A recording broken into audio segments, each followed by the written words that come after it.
s'asseoir dans la présence de Dieu ce matin.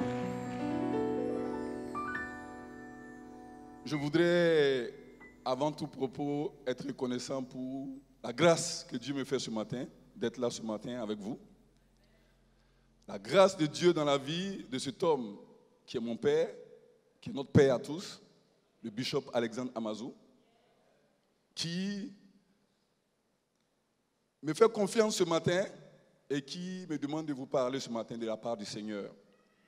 C'est en même temps un privilège, mais en même temps une responsabilité assez lourde que j'apprécie à sa juste valeur, avec beaucoup d'humilité et beaucoup de révérence. Je voudrais dire merci au Seigneur pour la vie de son serviteur qui est en mission sur d'autres champs, pour le même travail que nous faisons nous tous. Je voudrais remercier le Seigneur pour le pasteur Laurette. Est-ce qu'on peut acclamer le Seigneur pour sa vie?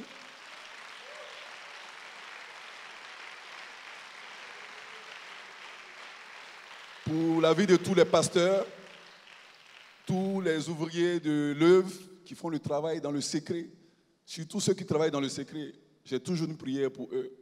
Il y a ceux qui sont devant la scène et il y a ceux qu'on ne voit pas.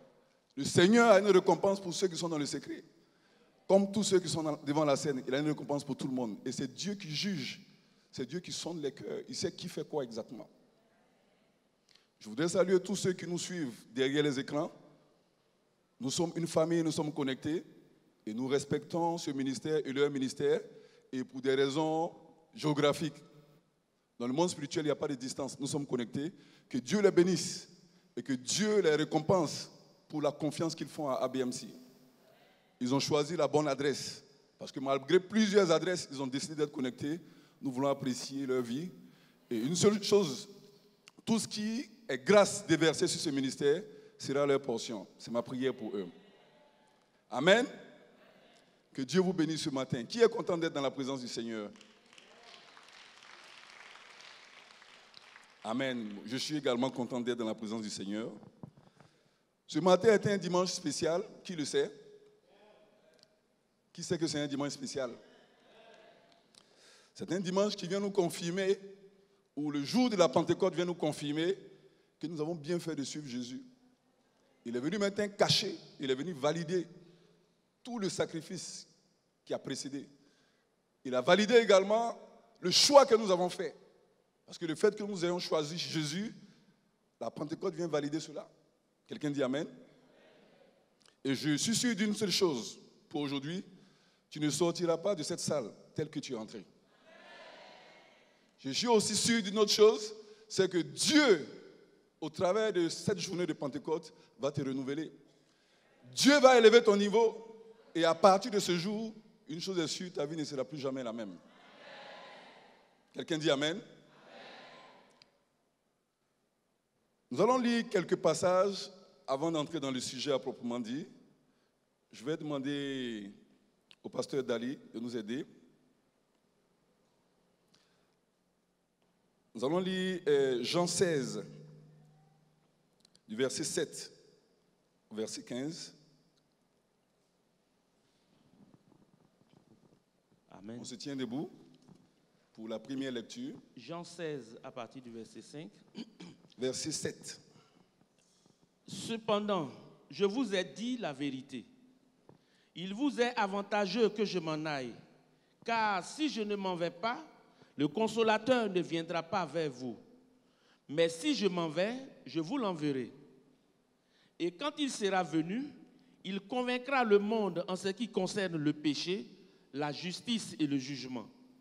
En ce qui concerne le péché, parce qu'il ne croit pas en moi, la justice, parce que je vais au Père et que vous ne me verrez plus, le jugement, parce que le prince de ce monde est jugé. J'ai encore beaucoup de choses à vous dire, mais vous ne pouvez pas les porter maintenant. Quand le consolateur sera venu, l'Esprit de vérité, il vous conduira dans toute la vérité, car il ne parlera pas de lui-même, mais il dira tout ce qu'il aura entendu et il vous annoncera les choses à venir. Il me glorifiera parce qu'il prendra de ce qui est à moi et vous l'annoncera. Tout ce que le Père a est à moi. C'est pourquoi j'ai dit qu'il prend de ce qui est à moi et qu'il vous l'annoncera. Amen. Amen. Est-ce qu'on peut s'asseoir dans la présence du Seigneur? Ce matin, nous allons nous entretenir. Le Seigneur m'a conduit à nous entretenir sur un thème que j'ai intitulé « Le pouvoir de l'héritage ». Quelqu'un dit avec moi « Le pouvoir de l'héritage ». Je n'entends pas ta voix ce matin. N'aie pas peur. Encore? Nous avons constaté une seule chose dans la vie. Il y a deux points majeurs qui constituent le problème au niveau de l'humanité. Le premier point, il faut le noter, c'est le problème de l'identité. Le second point concerne le problème de l'héritage.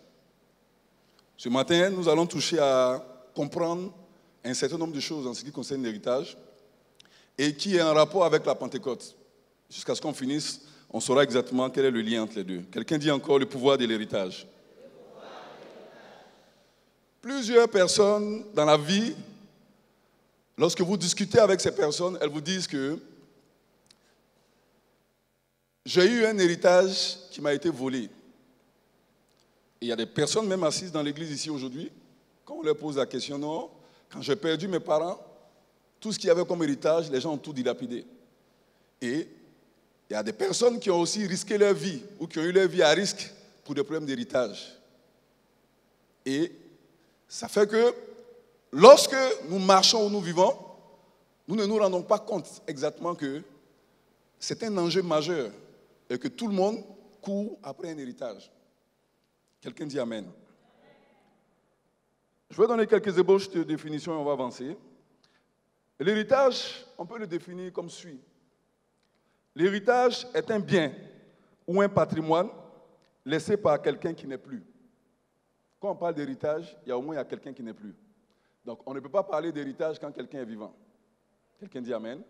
C'est la raison pour laquelle, lorsqu'on regarde même la parabole du fils prodigue, les gens disent non, il a demandé son héritage. C'est ce que la Bible a dit, une partie de son héritage.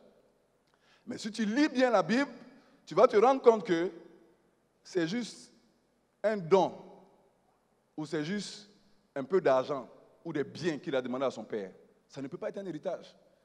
Je ne peux pas être vivant et puis donner un héritage à quelqu'un. Quelqu'un me suit? Ce n'est pas possible. Donc quand tu commences l'histoire du fils prodigue, tu sais que celui-là, il ne pouvait pas partir. Parce qu'il y a un héritage qu'on devait lui donner. Mais ce qu'il a pris, c'était juste un peu d'argent pour aller se promener.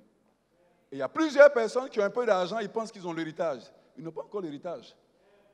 Parce que même si le père venait à mourir lorsque l'enfant est parti, l'enfant aurait eu quand même droit à un héritage qu'on allait recalculer selon d'autres normes, soit selon les hommes ou selon Dieu est donné. Je suis venu annoncer à quelqu'un ce matin, je ne sais pas exactement à quel niveau tu es. Je suis venu dire à quelqu'un ce matin que Dieu a un héritage pour toi. Le Seigneur a un héritage pour toi. Donc, l'héritage aussi peut se définir comme un droit naturel qui est transféré à toute personne qui est un ayant droit légal. C'est-à-dire, j'ai quelque chose, et quand je ne suis pas là où je prépare un certain nombre de choses, on parle de testament quand on parle d'héritage. Le testament, c'est tout ce qu'on écrit ou tout ce qu'on consigne. On veut s'assurer d'une seule chose, que tout est respecté à la lettre quand celui qui est le propriétaire des biens n'est plus là. Qu'il y ait eu testament ou pas, un héritage reste un héritage. Ceux qui sont plus organisés, ils écrivent. Il y en a qui ne sont pas plus organisés, mais ça ne veut pas dire, parce qu'on n'a rien écrit te concernant, que tu n'as pas droit à un héritage. Quelqu'un me suit? Il y en a qui disent, lorsque mon père est mort, ils ont tout pris. Laisse-moi te dire qu'ils n'ont pas tout pris. L'héritage aussi est un transfert de valeurs, de traditions, de culture et de pratiques, de père en fils, de génération en génération. Ça peut être spirituel, ça peut être des rituels, mais c'est un héritage. Quelqu'un dit Amen. L'héritage est un canal spirituel et physique chargé de perpétuer un cycle. L'héritage est un don, est un legs qui se fait également aussi de génération à des générations après nous. L'héritage est une continuité d'un travail qui passe d'un père à un fils ou d'une mère à une autre. Je donne toutes ces définitions pour que chacun se retrouve avant qu'on ne décolle. Lorsqu'on parle d'héritage, on parle de possession, on parle de succession. Lorsqu'on parle d'héritage, on parle de biens matériels, on parle d'héritier, on parle de fils. Spirituellement, l'héritage est une reconnaissance que Dieu fait à toute personne qui a accepté Christ comme Seigneur et Sauveur de sa vie. Donc, si tu es ici ce matin ou si tu entends ma voix et que tu as accepté le Seigneur Jésus-Christ, dis-toi ce matin que tu es déjà qualifié pour l'héritage. Si tu ne le savais pas, je t'annonce ce matin que l'héritage du Père auquel nous avons droit est un héritage qui te concerne également. Ton amen ne me convainc pas. C'est un héritage qui te concerne également. Il y a des personnes qui sont sûres qu'elles ont été exclues de l'héritage. Ça, c'est ici, sur terre ou à Abidjan. Mais c'est Dieu qui détermine quelle est la portion d'héritage à laquelle tu as droit. Ce n'est pas un homme. Les hommes peuvent faire leurs calculs et dire, quand on a fini de calculer, voici ce qui va revenir aux enfants, surtout quand ils sont mineurs. Mais quand Dieu reprend le calcul, Dieu sait exactement quelle est la part d'héritage qu'il te donne. Lorsqu'on parle d'héritage, il y a une quantité ou un poids ou une responsabilité que tu peux supporter. On ne donne pas un héritage à tout le monde. Ce n'est pas tout le monde. Quand on parle d'héritage, c'est plus sérieux qu'une définition juridique. Un héritage est un poids, est une charge qu'on te donne en fonction de ce que tu peux porter. Il y a des personnes dont les parents étaient aisés qui ont eu un héritage écrit sous testament. Après le départ du père ou de l'autorité qui était établie sur eux, il n'y a pas d'héritage aujourd'hui. Il n'y en a pas. Donc ce n'est pas un transfert de biens, l'héritage. C'est Dieu qui qualifie. Et Dieu qui sait exactement qui, dans toute une tribu, toute une nation, toute une famille, a la capacité de porter un héritage qui va servir à atteindre un objectif bien précis.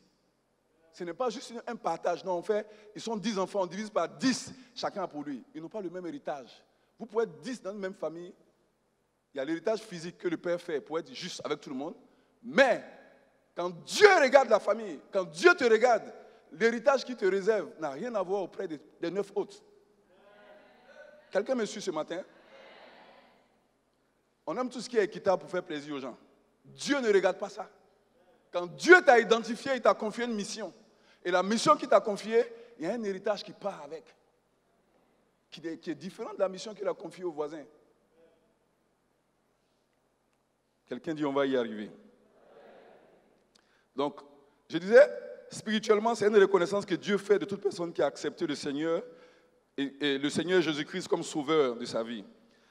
La Bible dit, dans Romains 8,16, que l'Esprit de Dieu lui-même rend témoignage à notre esprit que nous sommes enfants de Dieu. Donc, l'héritage peut se définir spirituellement aussi comme la somme des acquis et des dettes, parce que les deux vont ensemble. Quand on parle d'héritage, non, notre papa avait des biens, dont on va partager les biens. Je prends toujours ce parallèle-là parce que l'héritage dans le physique a un parallèle très clair avec l'héritage dans le spirituel. Mais l'héritage est d'abord spirituel avant d'être physique. Si tu n'as pas été servi dans le spirituel, mon ami, quel que soit ce qu'on mettra dans ta main, dans le naturel, tu le perdras. C'est une question de principe et d'équilibre. Si tu n'as pas été servi, identifié, qualifié dans le spirituel, quel que soit l'héritage qu'on va te donner, ça ne va pas te servir. Et on voit ça tous les jours. Donc, dans le monde spirituel, comme on dit, c'est un ensemble d'acquis et de dettes. Parce que derrière aussi, il y a des dettes. Ils voient juste les maisons parce qu'on dit non, c'est l'oncle qui a pris l'héritage. Lui, il a pris l'héritage, il a pris les maisons. Mais le problème, là, que le monsieur qui est parti avait, là, qui les gère? Qui s'en occupe? Il prend juste ce qui est bon. Et donc, quand les gens parlent d'héritage, ils voient juste le joli aspect. Mais dans l'héritage, le bishop nous enseignait, dans le transfert de l'iniquité par le lien du sang, que quand tu prends quelqu'un, c'est un ensemble. C'est tout un package. Tu ne peux pas aller choisir pour dire non, je veux prendre une partie de ses biens et puis le reste, je ne veux pas. Tu maries quelqu'un, c'est la même chose. S'il y a des démons qui appartiennent à sa famille, ça devient tes beaux démons. Parce que tu as marié quelqu'un, ce sont des beaux. Ce sont tes beaux. Tu vas traiter avec eux. Quelqu'un dit amen. Non, on va juste prendre, elle est jolie, elle est bien, elle est intellectuelle, ou bien il est joli, il est bien, il est intellectuel, je vais le marier. C'est une bonne chose. Mais au-delà de cela, le monsieur porte quelque chose. Il porte quelque chose. Et c'est un héritage. Tu vas traiter cet héritage. C'est la raison pour laquelle, à chaque fois que tu dois rentrer dans une alliance, tu dois prendre le temps de demander du discernement à Dieu, calculer tout ce que ça coûte. j'ai combien ici, le total, ça fait combien? Quand on fait égal, si ça te va, tu rentres dedans. Mais ne regarde pas juste un seul aspect, que tu le veuilles ou pas, tu auras à traiter l'héritage durant toute ta vie. Donc autant être conscient et savoir ce que tu fais, pour ne pas dire qu'on m'a trompé ou je ne savais pas. Mon frère, tu sais. Et je vais vous dire un secret. Les gens disent non, quand on parle d'héritage, ça veut dire que le testataire est mort. C'est vrai. Mais on ne va jamais attendre la mort pour parler d'héritage. C'est avant, quand ils sont vivants, qu'on doit parler. C'est la raison pour laquelle Dieu nous conduit à comprendre ces choses. Pour que tu saches exactement quelle est ta part de responsabilité d'héritage que Dieu t'a mise à part. Avant que tu n'arrives dans une situation où les gens auront fini de calculer. Parce que quand tu sais comment ça fonctionne, même quand tu vois les gens s'agiter, tu sais exactement qu'est-ce que tu vaux dans la lignée, qui tu représentes dans tout ça. Les gens peuvent tourner, mais tu sais exactement ce qui se passe. Les gens attendent quand ça les surprend maintenant, on va discuter d'héritage. Non, les gens ont fini de calculer ça. Il n'y a pas une seule personne sur la terre ici qui n'a pas d'héritage, il n'y en a pas. Il y a des gens que vous voyez aujourd'hui qui sont apparemment fauchés. Mais quand ces personnes meurent, on va découvrir des choses sur ces personnes. Alors que de leur vivant, on n'a pas pu bénéficier de leur vie. Mais Dieu utilise ces éléments ou ces exemples pour nous montrer que chacun a un héritage. Et celui qui donne, distribue, partage et alloue les héritages, c'est Dieu. Ce n'est pas un homme. Quelqu'un dit Amen. Donc si ils ne t'ont pas servi d'un héritage familial, je suis venu t'encourager ce matin pour dire que c'est normal. Parce que l'héritage auquel tu n'as pas été servi n'est pas un héritage qui t'appartient réellement. Dieu est sur le point de te qualifier pour un autre héritage qui est plus important, qui va même aller au-delà de ce que les gens ont partagé. Plusieurs personnes, quand tu discutes, on dit non, mon papa avait beaucoup de biens. Nous, on travaille dans un domaine où, quand il y a beaucoup de biens, il faut regarder juste à côté, il y a beaucoup de dettes. Quelqu'un dit Amen. Les gens regardent juste les biens. On va te regarder mal à cause de tes biens. Alors que quand tu vois quelqu'un qui est arrêté, il a aussi des dettes. Donc ne regarde pas juste les gens mal seulement pour les regarder. Mais si le partage t'a échappé, je pense que Dieu l'a fait ainsi, parce que cet héritage n'est pas utile pour toi. Il peut freiner ta destinée, il peut compromettre ta destinée, il peut changer des choses dans ta vie. C'est la raison pour laquelle tu as été exclu. Quelqu'un dit Amen. Et si tu avais l'intention d'aller discuter quoi que ce soit, je t'informe solennellement ce matin que le Seigneur t'interdit d'aller le faire. Un héritage qui est pour toi, on ne va pas après un héritage. L'héritage, c'est le Père qui donne un héritage. C'est le Père qui donne. On va pas aller, non, on va le faire par là pour héritage. Tous ceux qui ont fait ça, il y a des maisons inachevées, plein de biens ici, on dit non, la famille n'est pas d'accord. C'est plus spirituel que physique. Quelqu'un dit Amen. Donc, l'héritage également est l'ensemble d'informations spirituelles et de biens dont dispose une personne dans le présent et dans le futur. Donc, comme je dis, il est d'abord spirituel avant d'être physique. Donc, nous avons tous un héritage naturel par nos parents biologiques, tout le monde. Tu es né d'un père, d'une mère, tu as un héritage. Ce n'est pas il a l'argent, il n'a pas l'argent, c'est un héritage. L'héritage va au-delà des biens, c'est ce que je voulais que quelqu'un comprenne ce matin. Ça va au-delà des biens, mais à l'héritage est attachée une mission. C'est quand tu as une mission qu'on peut calculer ton héritage. Et tout le monde a une mission. Donc, si ta mission est assez importante pour Dieu, sache avec moi ce matin que l'héritage que Dieu te réserve est un héritage important. Donc, on peut parler ici de bon héritage, parce qu'il y a des bons héritages. Ce n'est pas tout qui est mauvais. On dit qu'il a eu un bon héritage. Quand il a hérité d'un père qui a fait de bonnes choses, et l'enfant arrive à être lucide et conscient. Donc on peut dire bon héritage. Comportement, éducation, foi, engagement avec le Seigneur. C'est un bon héritage. Les gens regardent juste l'argent pour dire qu'il a eu beaucoup ou petit. Non, c'est une mauvaise appréciation de l'héritage. L'héritage, c'est ce que ton père ou une autorité spirituelle élevée sur toi t'a laissé. Qui peut aider ta vie à continuer la course. Donc, on peut aussi parler des mauvais héritages. Il y a des gens qui ont eu un mauvais héritage. Mauvais. Quand on dit mauvais, c'est mauvais. C'est-à-dire, non seulement on n'a pas eu l'argent, le mauvais caractère, là, il a pris. Les démons aussi de la famille, il a pris. Donc, tout ce qui est mauvais, là, les gars, a pris. Donc, il n'a rien à côté pour contrebalancer l'héritage qu'il a eu. Donc, à la fin, quand on regarde, on dit non, il est maudit. Donc, on parle de malédiction héréditaire, on parle de bénédiction héréditaire. Ce n'est pas de l'argent, mais c'est quelque chose qui te suit depuis le surnaturel et qui s'assure que tu perpétues un cycle, comme le bishop nous enseigne tous les jours. Si le cycle n'est pas arrêté, tu vas continuer à travailler cet héritage-là et à le léguer à des enfants après toi. Mais ma prière ce matin, c'est que, en ce jour de Pentecôte, que le Seigneur vienne vers toi. Il a dit qu'il est avantageux pour moi que je m'en aille, afin de vous envoyer le consolateur. Non seulement il va te consoler, mais il dit qu'il nous conduira dans la vérité.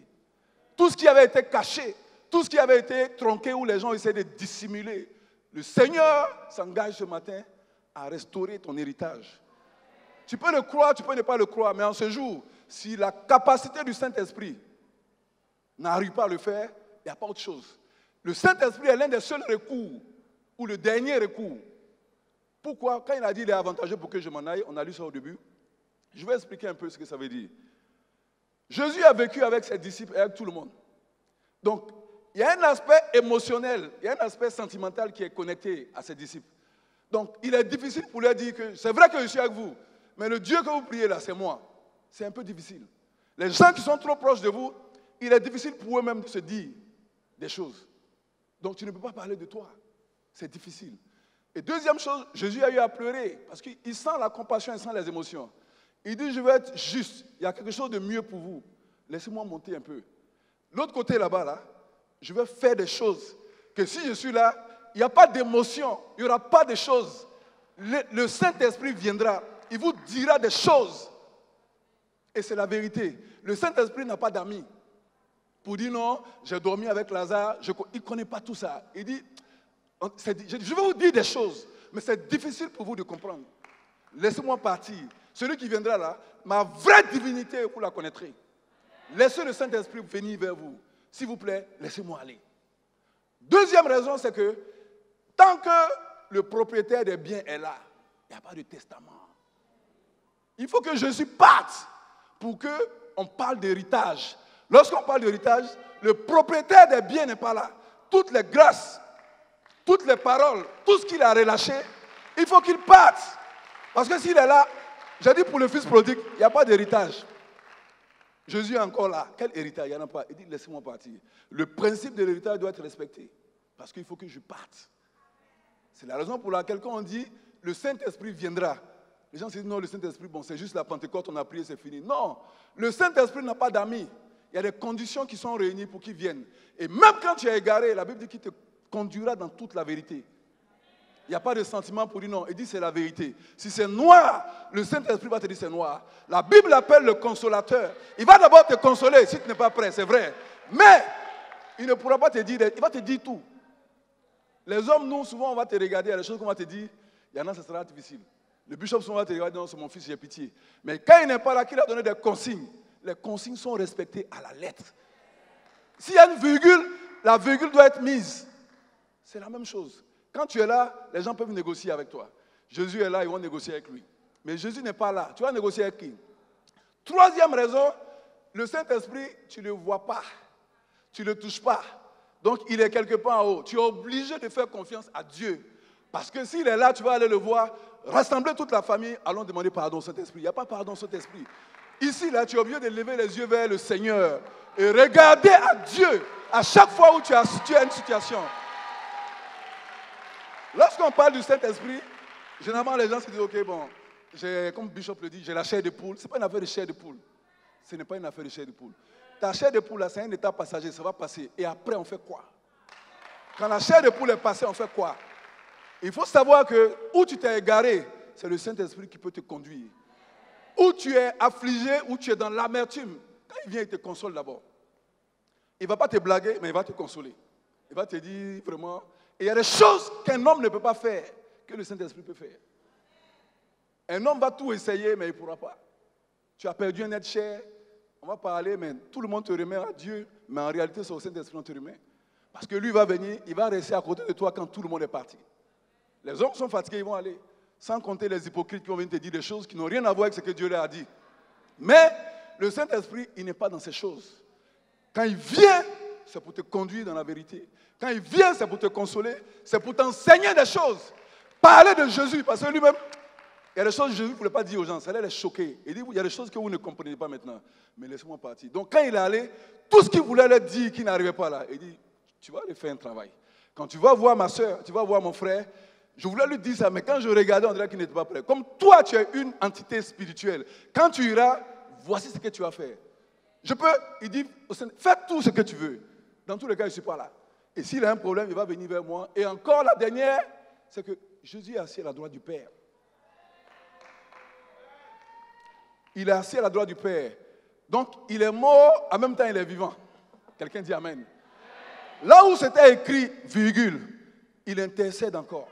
Il peut dire non, c'est vrai qu'il y a virgule, mais on peut changer. Physiquement, je ne suis pas là, mais j'étais là-bas, je sais de quoi il s'agit. Là, je suis à la droite du Père.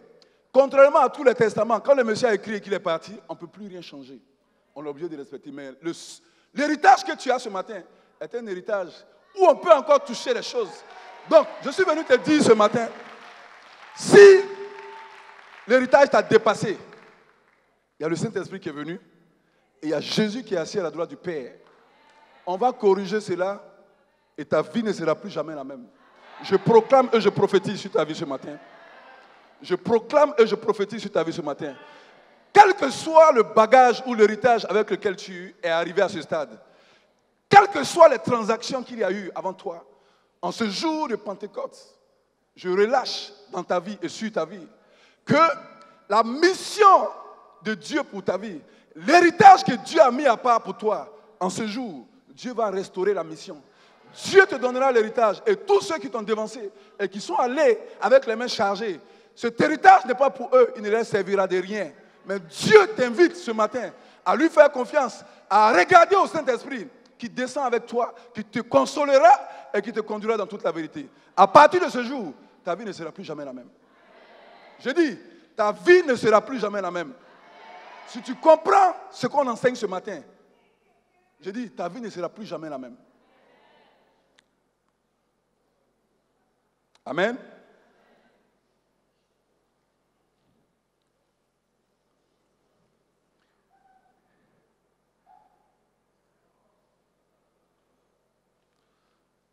On ne peut pas continuer indéfiniment à se gérer comme ça. Il faut comprendre qu'est-ce qui gouverne.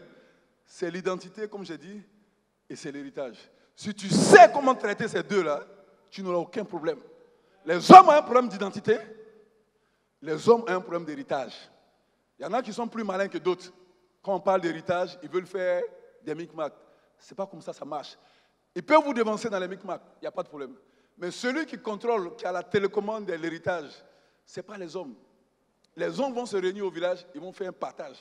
Pour dire non, c'est matriarcat. Chez nous, là, c'est les enfants de la sœur qui prennent tout ce que tu veux. Donc tu regardes les choses et puis tout s'en va. Laisse-moi te dire, c'est normal que le matriarcat se perpétue. Dieu a un autre endroit pour toi où Dieu veut t'inscrire, veut te loger. N'entre pas dans ce matriarcat-là, ce n'est pas pour toi. Dieu t'a qualifié pour autre chose. Tu ne te mélangeras pas. Et quand Dieu va te mettre à part, quand il va commencer à te donner l'héritage, tous ceux qui étaient dans le matriarcat, ils vont venir se convertir un à un. Parce que les biens qu'ils ont pris, ce n'est pas pour autre chose. Ils vont se convertir un à un. Ne partage pas l'héritage qui n'est pas pour toi. Ne va pas faire palabre avec un héritage qui n'est pas pour toi. Tu risques de prendre des poids qui ne sont pas pour toi.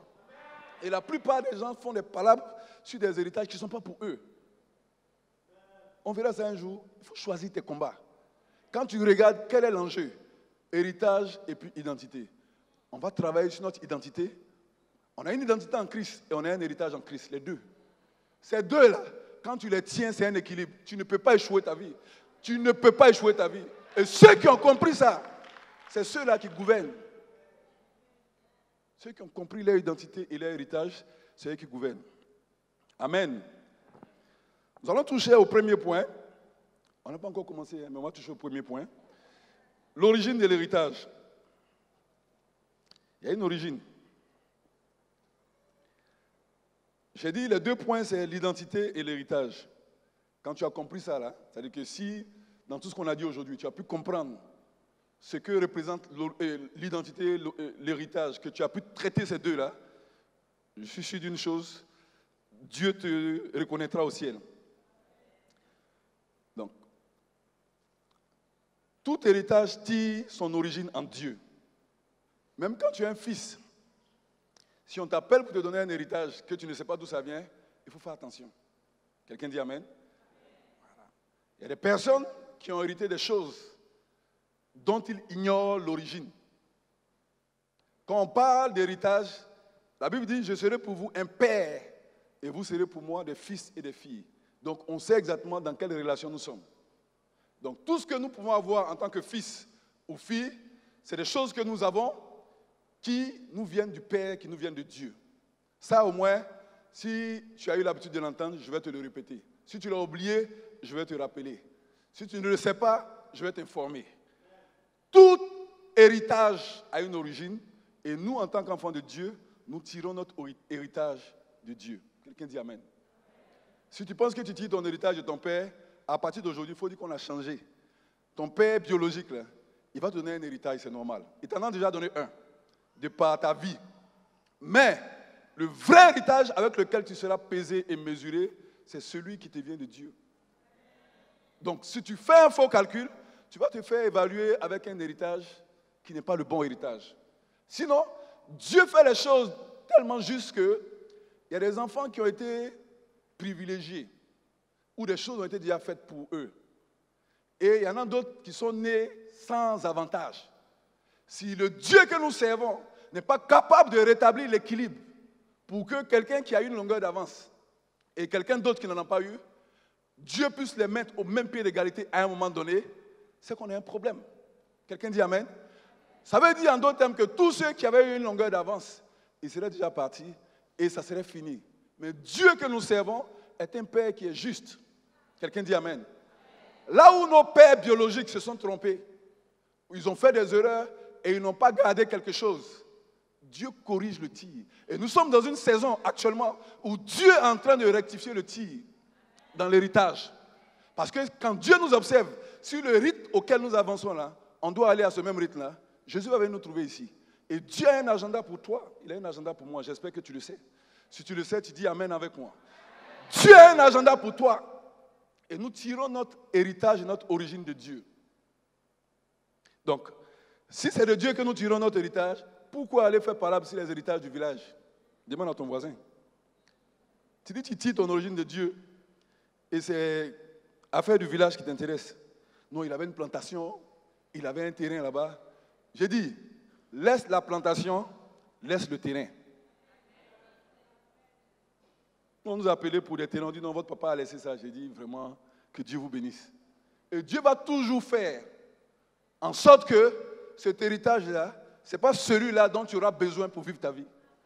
Dieu va te créer d'autres opportunités, d'autres sources qui feront que, où les gens t'attendent pour dire non, il va venir participer à l'héritage. Parce que je dis l'héritage spirituel, c'est un piège. C'est un héritage auquel tu n'as pas droit. Tu peux dire juridiquement j'ai droit.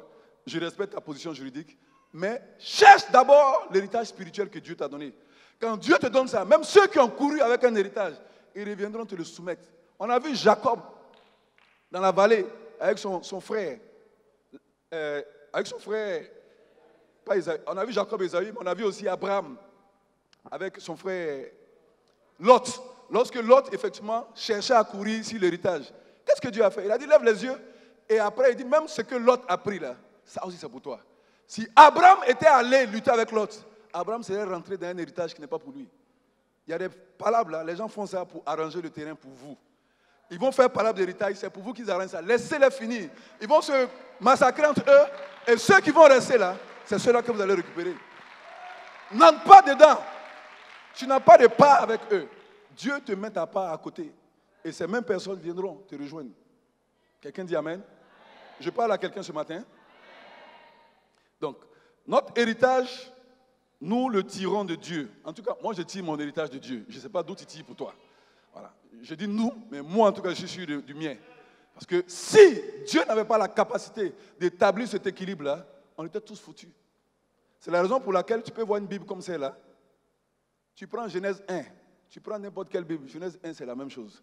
La Bible peut être chère. Peut-être j'ai payé ça à 10 000 ou 15 000. Quelqu'un a payé sa Bible à 300 francs. Mais on dit Genèse 1. C'est le même Genèse 1 on va lire, nous tous. On lit le même Genèse 1 là, parce que Dieu a créé un équilibre pour tout le monde. Et son héritage principal, c'est sa parole. Quand tu as eu la parole de Dieu, en tant qu'enfant de Dieu, cette même parole-là, c'est valable. Sinon, si on dit la Bible fait 50 000, celui qui n'a pas 50 000 ne va pas connaître la parole de Dieu. Non. Quel que soit ton niveau, prends la parole, ouvre. On lit les mêmes versets. On est exposé à la même parole du Père. C'est un Père qui est juste, établi sur la terre et sur les enfants. Il dit, je serai pour vous un Père, vous serez pour moi des fils. Et quand tu prends tes fils, tu les mets au même pied d'égalité. Il y en a qui ont des talents naturels, il y en a qui ont des dons.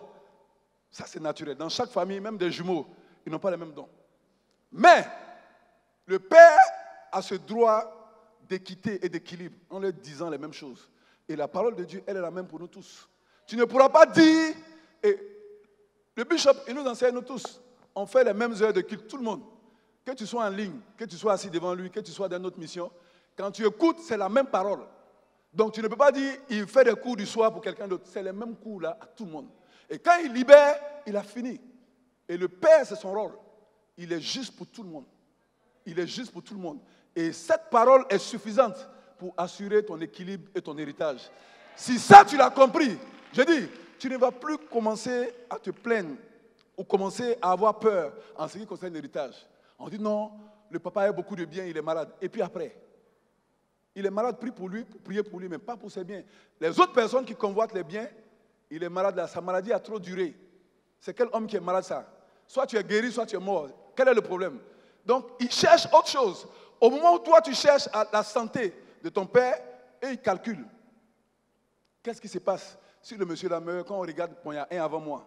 Non, c'est moi qui viens directement. Donc, les gars se voient tout de suite. Donc, il y a un homme qui avait dit à son neveu, il dit, bon, tu sais que tu es mon successeur, hein? C'est l'erreur à ne pas commettre. Il dit, tu es mon successeur, quand je vais mourir, toutes les plantations là seront à toi. Les gars disent, ah, il dit oui. Il dit, ok. Le lendemain matin, il va au champ, il dit vous là, vous avez entendu ce que l'oncle a dit, hein? Quand vous voulez saigner les veilles là, faites un peu. Ne faites pas trop, parce qu'il est vieux, il va mourir. Quand il va partir, vous allez commencer à bien faire ça pour moi. Vous comprenez ce que je veux dire?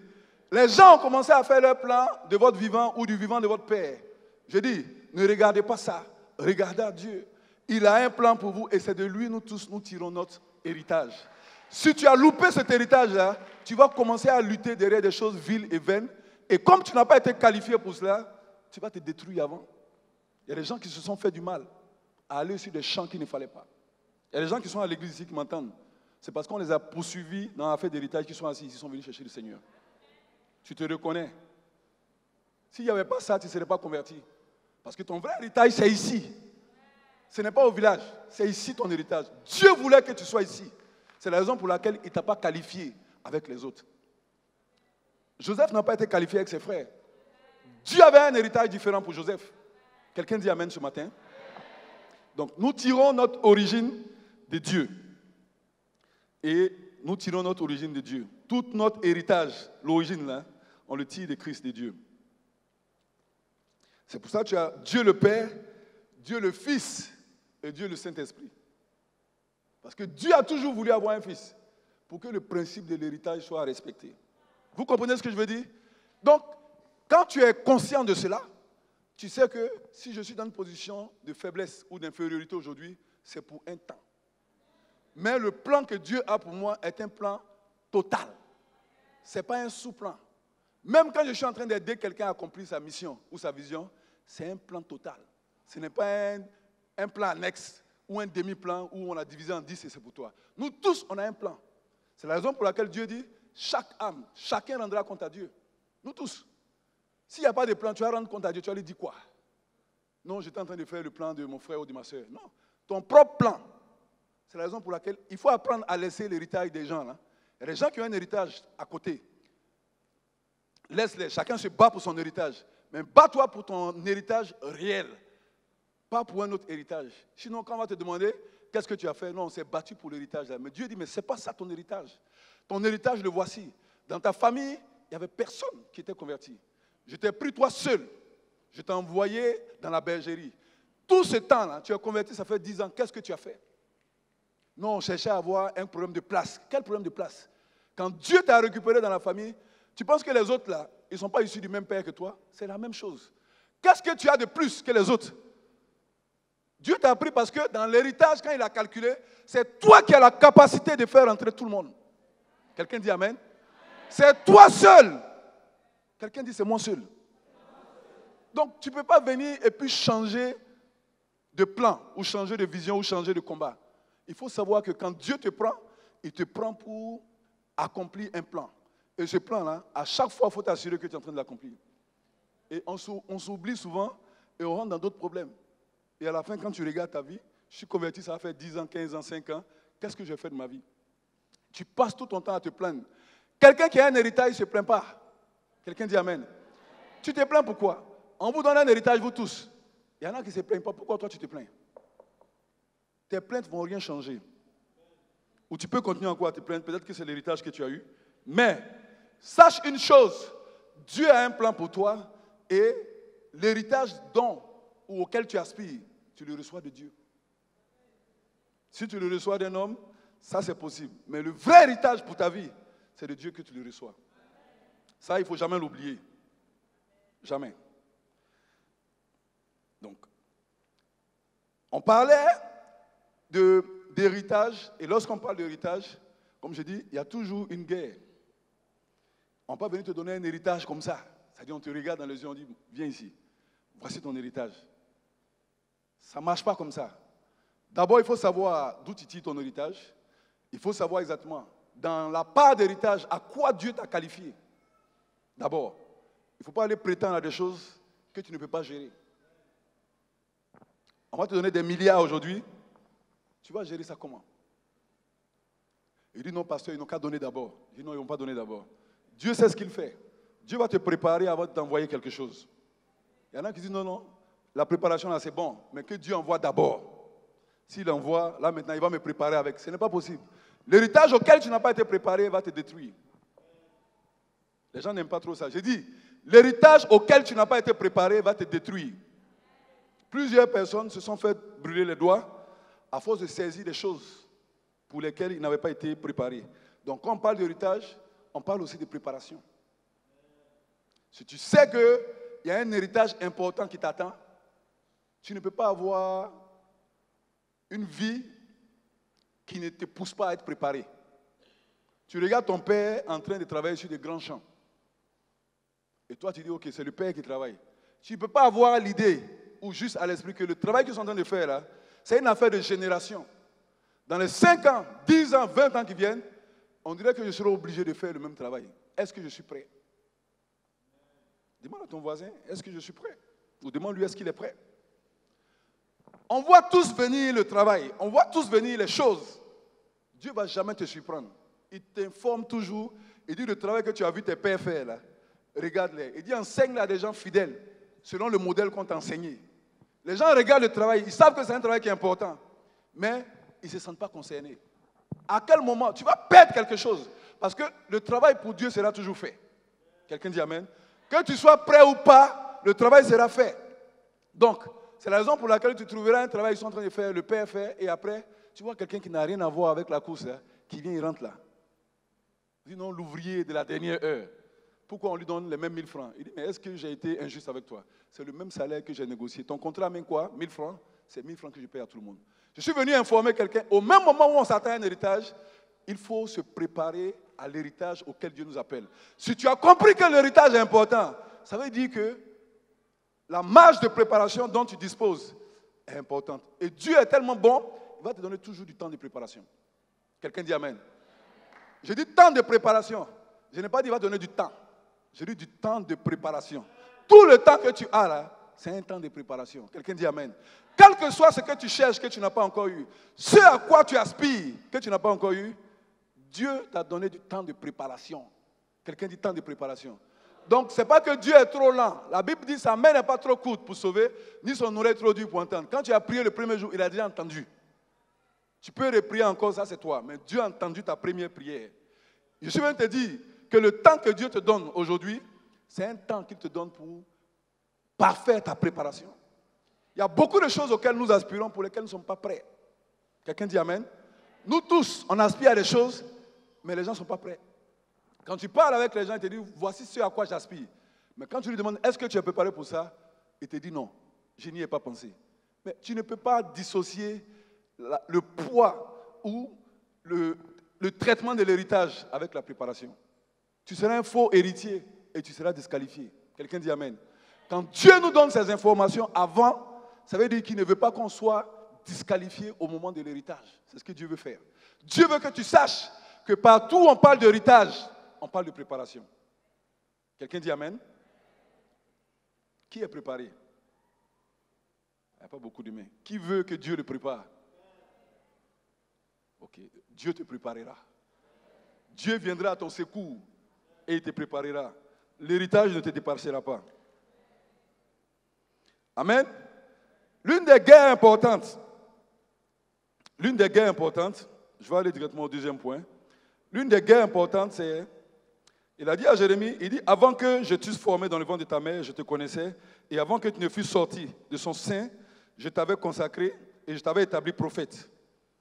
Nous avons un puissant héritage spirituel en Christ qui nous a consacrés et nous a établis. Donc, quand tu es consacré, tu es établi, il n'y a aucun aspect de ta vie qui échappe. Quelqu'un qui est consacré et établi, ce n'est pas du non, je suis bon seulement ici. Dans tous les domaines de ta vie. La même consécration, là, elle te suit dans tous les domaines de ta vie. Quelqu'un dit Amen. Je ne sais pas quels sont les domaines de ta vie qui sont encore un challenge. Il y en a qui disent non, côté ici, là, ça va. Mais ici, ça ne va pas. Il y en a qui viennent jusqu'à dire, tout ne peut pas aller en même temps. C'est faux. Je suis venu t'annoncer de la part du Seigneur. Le Dieu qui a fait le ciel et la terre est capable de créer une personne, un être humain et lui donner un équilibre. C'est un Dieu d'équilibre. Quand tu as été consacré, quand Dieu t'a appelé, quand Dieu t'a choisi, tous les aspects de ta vie sont dans le même paquet. Ça, j'espère que tu le sais. Il y en a qui sont convaincus que Dieu est Dieu dans un certain nombre de domaines de leur vie. Mais les autres domaines, là, il faut qu'eux-mêmes cherchent quelque chose pour arranger. Je viens te dire, la consécration qui t'a aidé à réussir dans un seul domaine, c'est juste un test et un témoignage pour que tu saches que le même Dieu qui a touché un domaine est capable de le faire pour tous les domaines de ta vie. Donc, si tu étais dans cette disposition où tu te disais non, bon, on va faire ce qui va le reste, on va laisser comme ça, je viens te dire que tu utilises mal la grâce de l'héritage que Dieu t'a donné. Et à partir de ce jour, je prie et je prophétise sur ta vie. Quel que soit l'appel sur ta vie, quelle que soit la grâce et la faveur de Dieu qui t'a accordé, et que tu es arrivé à voir le bout dans un des domaines de ta vie, je prie que dans tous les domaines de ta vie, la même grâce soit multipliée, la même grâce soit en action, que cette grâce arrive à te donner la vie en abondance dans tous les domaines. Donc s'il y a des domaines que tu as mis à part pour dire ces domaines-là vraiment, c'est compliqué, je viens de te dire, ces domaines-là, mets-les sous ta même consécration. Tu n'auras pas une autre consécration pour chaque domaine. C'est une seule consécration. Tu as un seul Dieu. Quand il t'a béni, la même bénédiction est suffisante pour traiter avec tous tes dossiers. Quelqu'un dit Amen? Il faut le savoir. Sinon, tu vas penser qu'il te faut quelque chose d'autre. Et le second point, c'est l'héritage.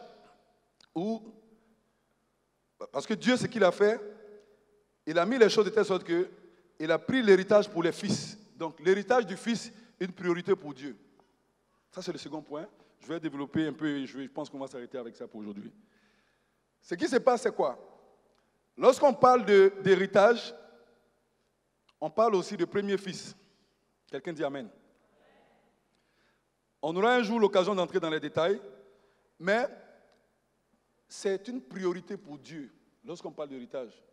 Je disais tantôt, là où les gens sont venus et ils ont essayé de faire d'autres calculs et ils t'ont exclu, Dieu qui est le Père te reconnaît comme son fils. Il dit, je serai pour vous un père, vous serez pour moi des fils.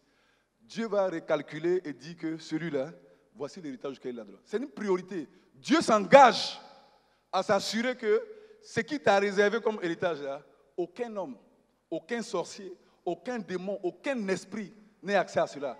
Dieu veille sur l'héritage de ses fils. Parce qu'il a travaillé dur pour avoir Jésus. Il a travaillé dur pour avoir Jésus. Quelqu'un ne peut pas travailler aussi dur et puis jouer avec l'héritage. Quand tu vois quelqu'un qui joue avec l'héritage, il a volé. Quelqu'un dit Amen.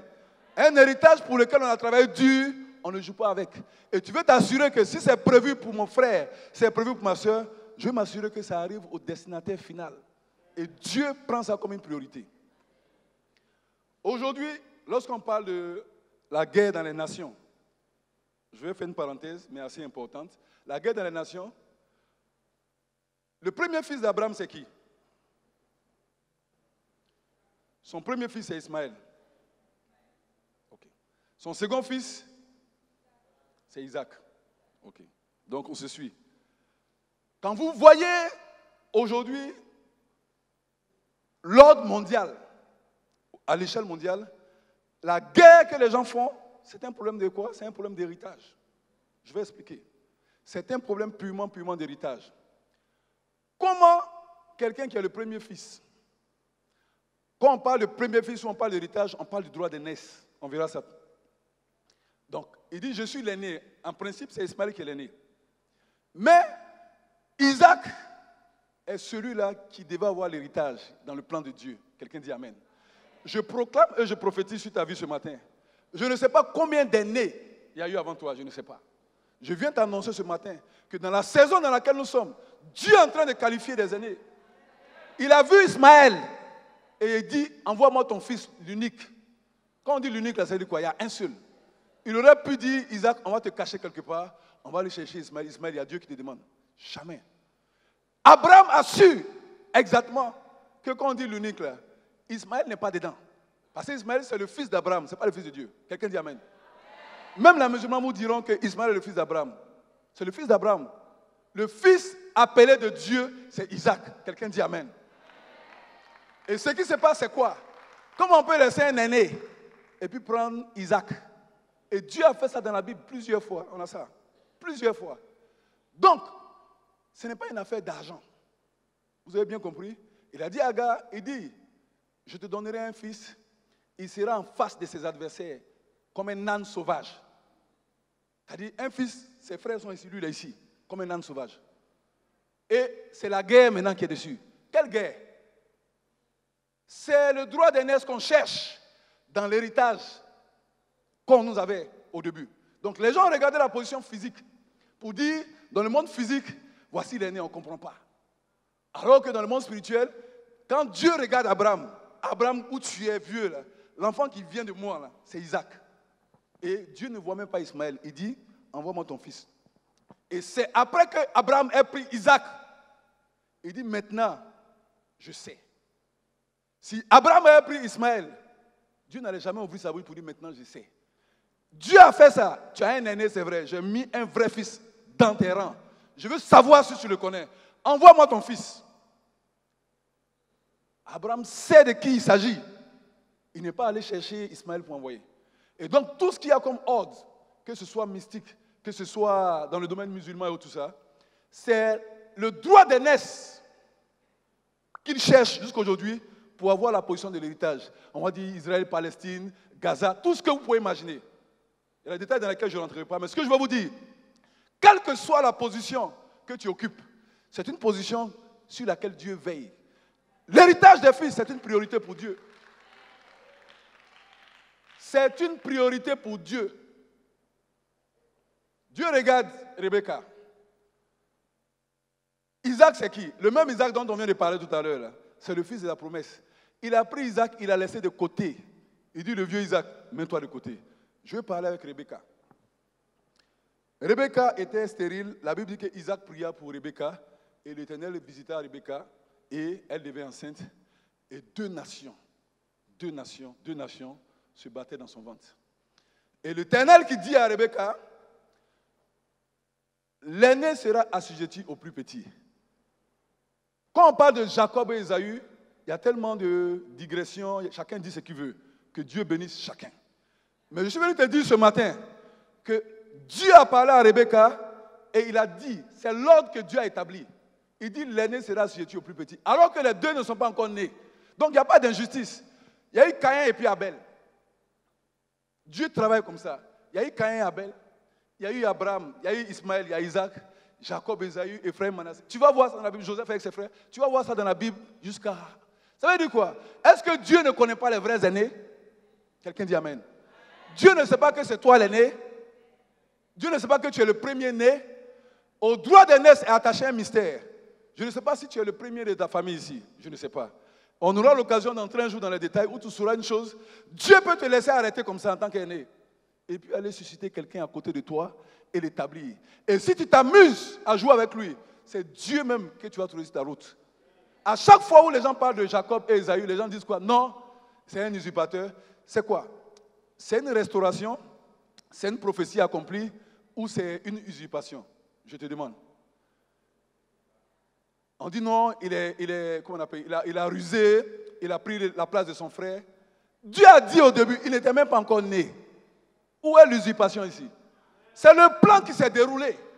Le plan normal s'est déroulé. Il dit l'aîné sera assujetti au plus petit. Donc tout ce qu'il y a eu après, à faire des lentilles, il a pris mon droit d'aînesse, je lui ai donné, j'avais faim du gibier. Ça, c'est tout un cinéma. Quand Dieu, dans sa préscience, t'identifie comme aîné, c'est toi qui seras l'aîné. Dans ta famille, dans ton milieu, partout où tu es, Dieu t'a qualifié.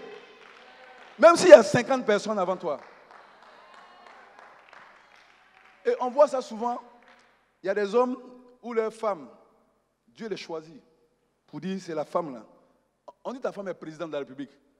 Tu vas être jalouse d'elle pour. Tu vas faire quoi? Sauf si tu quittes le pays. La seule chose qui te reste, c'est de quitter le pays. Dieu regarde la femme à côté de toi. On dit non, c'est l'homme qui est le chef. Et puis après, on a identifié la femme. On dit c'est elle qui est présidente. Si tu n'as pas compris que ça vient de Dieu, la Bible dit que c'est les autorités qui sont établies par Dieu. Et Dieu prend ta femme, elle est ministre, elle est présidente. Tu vas faire quoi? Si tu n'as pas compris comment ça fonctionne, il a dit à Caïn, il dit, pourquoi tu agis mal?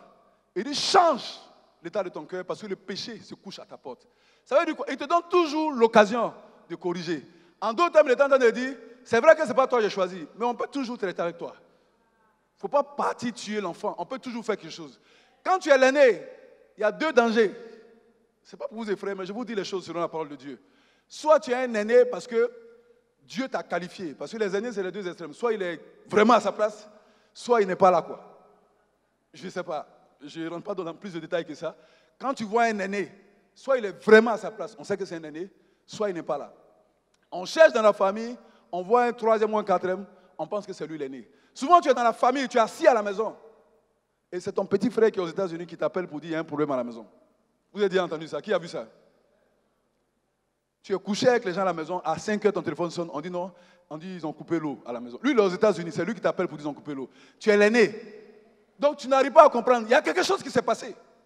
Quelque chose s'est passé. Je prophétise sur ta vie que je ne sais pas exactement à quelle position tu te situes, mais le droit d'aînesse auquel est attaché l'héritage qui vient de Dieu, en cette saison de Pentecôte, Dieu te le communique. Dieu te le communique. Je relâche sur ta vie la grâce attachée au droit d'aînesse. Les gens font les réunions, on dit non, on va consulter, on dit c'est qui? C'est lui l'aîné, non. Ils font une réunion, on dit on va l'attendre. Et on l'attend. Ils vont chercher à voir, non, c'est moi le grand frère. Si tu n'as pas compris ça, tu seras comme Caïn. Et quand tu as identifié quelqu'un que Dieu est en train d'élever à côté de toi, il faut savoir que Dieu est en train de travailler là. Ce n'est pas tout le monde qui vole des places. On dit non, il a usurpé. Jacob l'usurpateur. Est-ce que Jacob c'est lui-même qui s'est mis au monde? C'est Jacob qui a dit l'aîné sera assujetti au plus petit. Pourquoi on dit les usurpateurs? Naturellement, Jacob est en train d'entrer dans son plan. Il travaillait naturellement. Ok, bon, tu veux quoi? Tu veux manger? Ok, bon. C'est moi l'aîné. Ils t'ont donné la place, mais c'est moi. Tu veux quoi manger? Il dit, oh, donc ça prend. Ésaü est en train de restituer à Jacob son droit d'aînesse. C'est une restitution. Il faut lire la Bible. C'est une restitution. Je ne sais pas combien de personnes sont allées avant toi. Et on les a consacrés aînés. Je ne sais pas. Être aîné, c'est quoi? Le droit d'aînesse, c'est une capacité que Dieu te donne pour prendre les premiers rôles dans un domaine précis. Tout le monde ne peut pas être né le même jour. Tout le monde ne peut pas. Mais tout le monde n'a pas la capacité du droit d'aînesse. J'espère qu'on se comprend. Tout le monde n'a pas cette capacité. Donc, on va regarder tout le monde. Tu arrives dans un village, on dit non, le chef du village, c'est le petit là. Tu dis, mais attends, il n'y a pas de vieux dans ce village-là. Mon ami, avant toi, il y a eu quelque chose qui s'est passé. Avant toi, il y a eu des réunions qui se sont passées. Comment avec tous les vieillards là, c'est un petit comme ça? Il y a quelque chose qui s'est passé. Et c'est Dieu qui sait exactement à qui il a prévu l'héritage, qui il a équipé pour faire la course. On a vu le cas de David. Donc, lorsqu'on parle de Jacob et Ésaü, il faut comprendre une chose. C'est clairement le plan de Dieu. Et quand Dieu entre en scène, il n'y a pas d'émotion. Dieu va aller jusqu'au bout de son plan et il va l'exécuter. Quand Dieu entre en scène, qui t'a identifié comme aîné, tu le sais. Il dit, l'Esprit de Dieu rend témoignage à notre esprit que nous sommes enfants de Dieu. Il y en a qui disent, non, je ne sais pas si je suis dans la volonté de Dieu. Mon ami, si tu ne sais pas, c'est que tu n'es pas dedans. Quand tu es dans la volonté de Dieu, tu le sais. Tu auras un retour qui vient du ciel. Le Saint-Esprit va te dire, mon ami, tu es dans la volonté de Dieu. Non, je vais prendre ta décision, je ne sais pas si Dieu est dedans ou pas. Dieu n'est pas dedans. Si Dieu est dedans, il a la capacité de te répondre. Il y en a qui sont toujours à la croisée des chemins. Souvent, ils ont la réponse. Ils viennent te demander, non, je ne sais pas si Dieu est dedans. Si tu me demandes, je dis, Dieu n'est pas dedans. Va, interroge le Saint-Esprit. Quand Dieu est dedans, il dit, te conduira dans la vérité. L'Esprit te conduit dans la vérité. Un homme peut te mentir. Un homme peut te donner ses propres expériences. Ça peut être faux. Mais quand l'Esprit lui-même entre en scène, ce qu'il te dira, c'est ce qu'il faut faire. On va se tenir debout.